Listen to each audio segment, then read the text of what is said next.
Hello children, today I am present before you with another beautiful poem, rather humorous poem, and the name of the poem is The Tale of Custard the Dragon, and it is written by the great American poet Ogden Nash.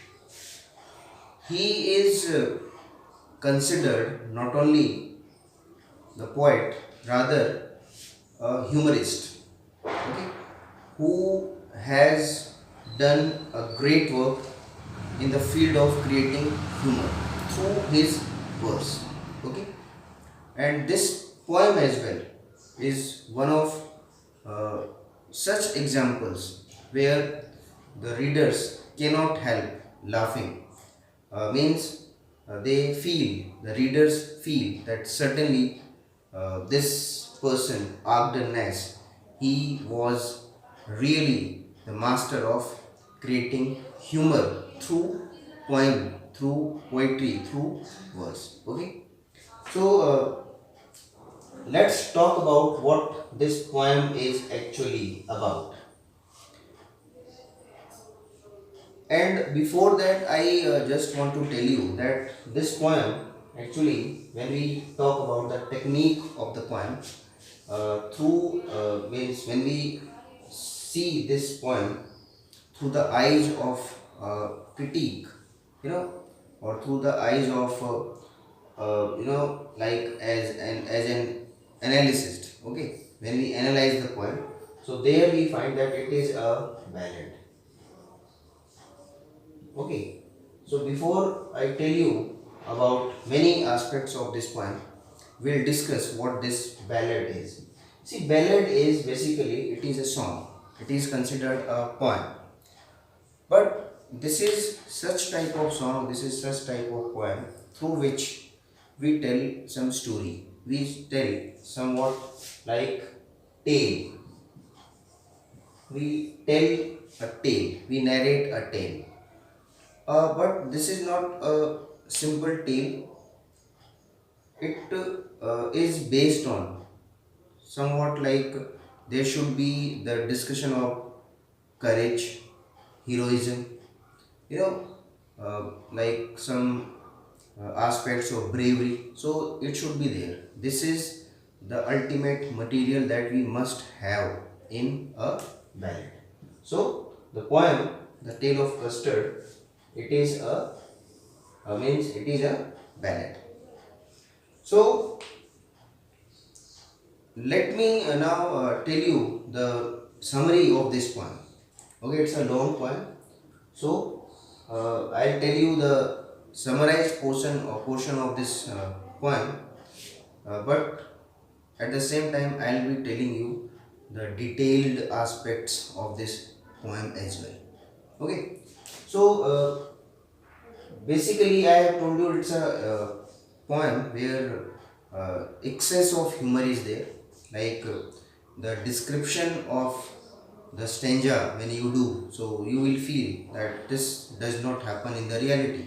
It certainly, it's a type of humor, so the readers feel it. So I just want to make you feel that thing when I explain that thing through summary. See, the Tale of Custard the Dragon, basically it is a story, like I have told you, ballad, it narrates story. So in this poem we find 3 to 4, or you can say 5 characters. Belinda, she is the mistress here in the poem, and she has uh, 3 to 4 creatures, like she has 3 to 4 pets: Ink, Blink, Mustard, and then Custard. Now these are the names of those creatures. Now these creatures are? Ink, Blink. Ink is a kitten, little kitten. Blink is little brown, little mouse. Then we have a dog, and this is dragon. Okay, so there is a house, little house, and in that house the mistress is this Belinda, and she has these four creatures: Ink, Blink, Mustard, as well as Custard. And she has got a wagon also, red wagon. Normally they enjoy that wagon.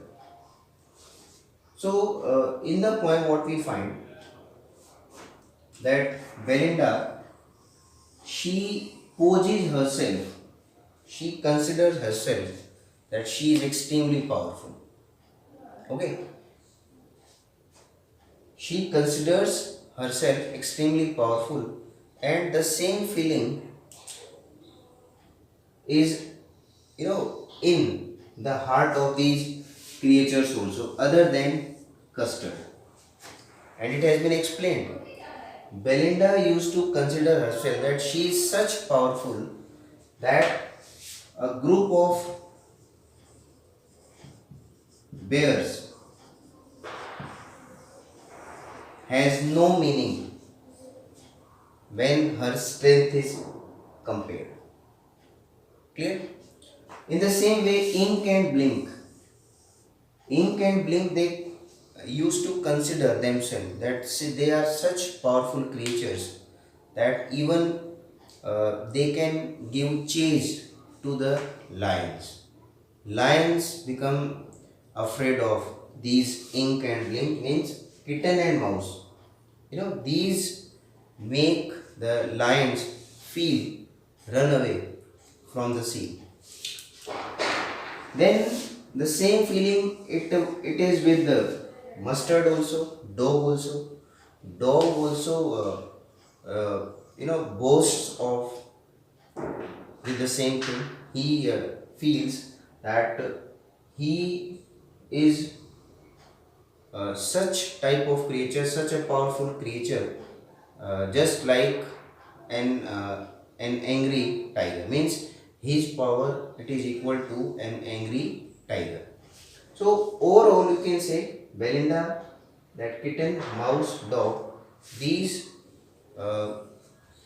normally behave in some superficial way, like they feel, or they make the readers feel that certainly these are quite dangerous creatures. She used to feel that she is an exceptionally, you can say, powerful lady. Her power, it is like out of control. But among these, there is Custard, the dragon. See, normally when we listen to the word dragon, monster, dangerous creature, but here it is quite ironical situation, quite opposite the things are happening here. Dragon has been presented as a coward. Okay, dragon has been presented as a coward person, and every time he is crying, he is yelping, he is wailing, he is he has been shown as a dependent creature, and every time he demands from these for a safe, nice case where he could live peacefully. Okay, this is quite opposite thing, uh, different thing that we normally don't listen about the dragon. The dragon is considered normally a dangerous creature. So this is about their power. This is the real scene. But one day, what happened in the story? There comes a pirate in the house. There comes a pirate in the house, and as per the description of the pirate by the poet, the pirate is looking like a dangerous person. He had got he has got pistols in both hands. His one leg, it was made of wood. He had a strong shining uh, sword in the teeth as well, like he was holding it with the teeth. So, and his intentions were quite dangerous. Means it was written there that his dangerous, his intentions, these were quite clear that his motive, it was certainly an evil thing. So now the situation, it was a dangerous situation. Everyone now, because they were powerful, they all were powerful. They had already expressed that they have like uncontrolled power. They could do anything. So now that power, it was required. They must use that power. Okay, but opposite thing happened. You can say now they should have used their power. They should have used their power against that pirate, but it did not happen. The real thing, it was exposed now. Means all these creatures who you can say revealed themselves earlier that they were extremely powerful, they compared themselves, like she compared with bears, Ink Blink compared themselves with the lions, Mustard compared himself with the angry tiger. But now when they saw this danger in the name of pirate, they were exposed. The first thing the lady did, what? She started crying. And she started crying, help, help. See, earlier she presented herself, she explained herself that she was extremely powerful. Okay, and the same thing it was done by Ink, Blink, Mustard. They all ran away from the scene. They all ran away from the scene, like they fled from the scene. They were afraid of that pirate. They thought that their life, it was in danger. At this juncture, at this important phase, at this important point, the creature who was considered coward, the creature, the person, the animal, the pet who was considered, you can say, coward, that coward person, now his real strength, it was seen. Okay, it was seen.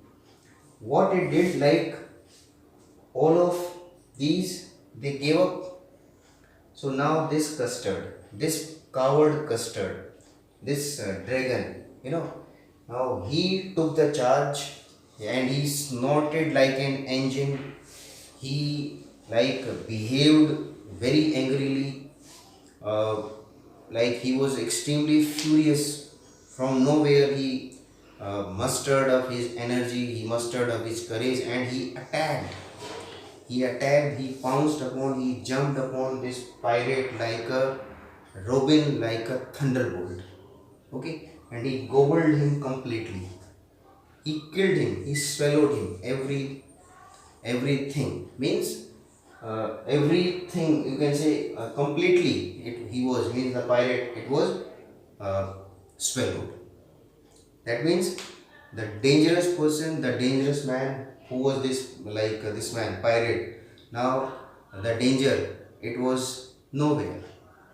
Okay, so the coward person proved himself, a brave person. Suddenly, the thing that is that you can say, it was not possible. It was nowhere expected from somebody. So this is unexpected thing. Okay, this is a kind of ironical thing that happened. Coward person suddenly proved brave person. Okay, so when this happened, and they felt that the scene, it is safe for everyone, so Belinda started embracing this custard. Ink and Blink started licking him. Mustard also started praising. But Custard, still, he even he had done a great work. He had saved everyone, but still he was not taking any credit. He was still behaving in the same way. He was still expecting the safe, nice cage, he was still behaving quite cowardly. So again, see, because these hypocrite, who is a hypocrite, like who try to be what they are not. Like these people, they try to be that they are quite powerful, they are quite dangerous, they are quite brave, but when it was required, they proved themselves that they are not. Okay, like they boasted of something, but actually it was nowhere. So when it was seen that the danger has gone in the name of, like in the form of pirate, there was danger. So when it was not there, so again they started their fake colors. Again they exhibiting their fake personalities. Now they started saying, like the creatures, they have started saying they are differently. Had they not been nervous, had they not been flustered, certainly they would have shown their real courage. Okay, so all these things they started showing that that shows that these are opportunistic people. When the situation demands, opportunistic people, who are opportunistic people, when the situation demands, they do not do anything. And when they feel that the situation, it is in their favor, so they come on the forefront and take maximum advantage. So these are such type of creatures. So when the danger it was nowhere, so again the same situation it was going on, and it started the same. And Belinda, she keeps on reigning, she keeps on ruling these creatures. Okay, and all these, they again started believing that they are extremely powerful. And this Custard, he was also doing his normal behavior, like he was still uh, behaving like a coward person who was in need of nice, safe cage. Okay, so this is that summary of this poem, students.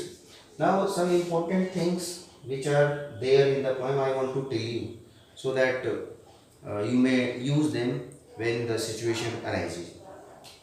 See, one important thing related to it, it is the rhyming scheme. When you read the stanza carefully, so you will find that the rhyming scheme here, it is A B A B. Coming to the next thing, it is hypocrisy. Hypocrisy, students, it is that thing I told you, like uh, hypocrisy is a situation where people they behave in a way which they are actually not. You can take this example of these creatures. They boasted of themselves that they were great, uh, like they are courageous people, they are the beacons of bravery, but actually they were not like that. Okay, then we have repetition, hyperbole also. See, hyperbole basically when you exaggerate the things. See, these creatures, these exaggerated their powers. These exaggerated their powers, like they are so and so, comparing themselves, like the lady compared herself, like the combination of all the powers of many bears. These that power stands nowhere in front of Belinda. Ink and Blink also consider themselves that they are extremely powerful. They can give chase to lions.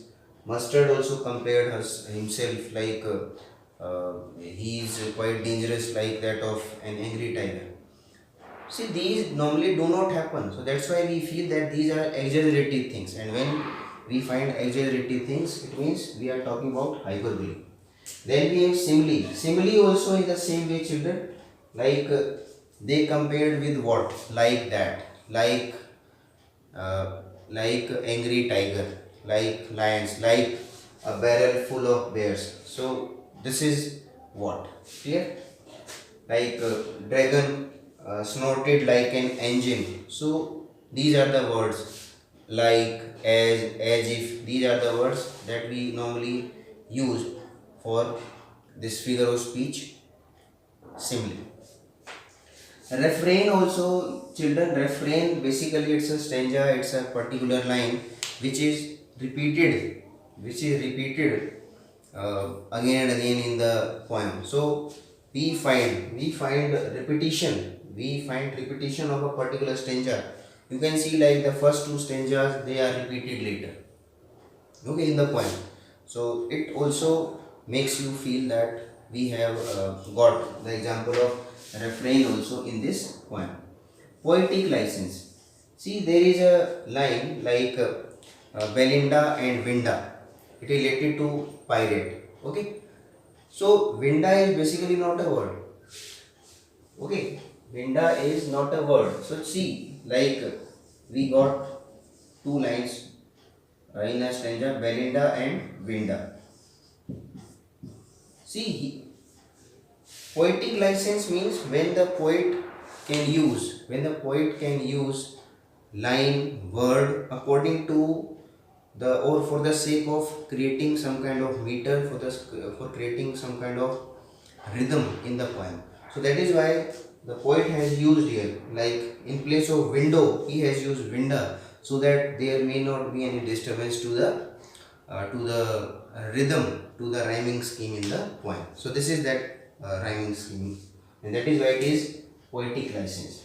Next is alliteration. Alliteration, children, this is very much common thing. When consonant, vowels, these are repeated after particular gap, so there we get this alliteration. This poem is full of alliteration. You have been told earlier also. Okay. Next is alliteration. Yes, one thing, it is of two types, assonance and consonance. Assonance when vowels are repeated, and consonants when consonant sound it is repeated. And then we have irony.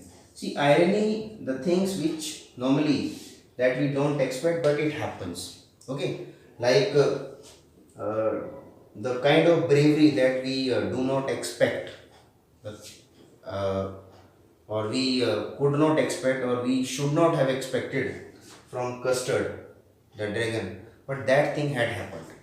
Okay, like when the time required, so the coward creature, the dragon, who was supposed to be meek, timid fellow, he proved himself you can say exceptionally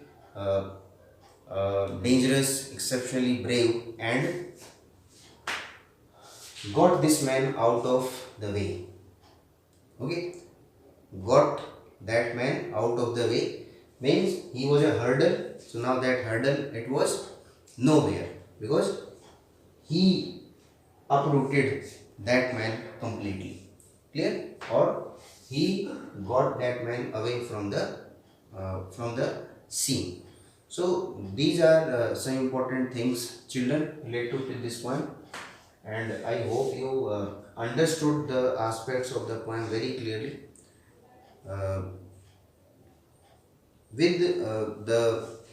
with some other poems, other you can say literary chapters, important chapters of your syllabus, I'll be coming very soon. So till then, keep watching and keep learning. Thank you very much.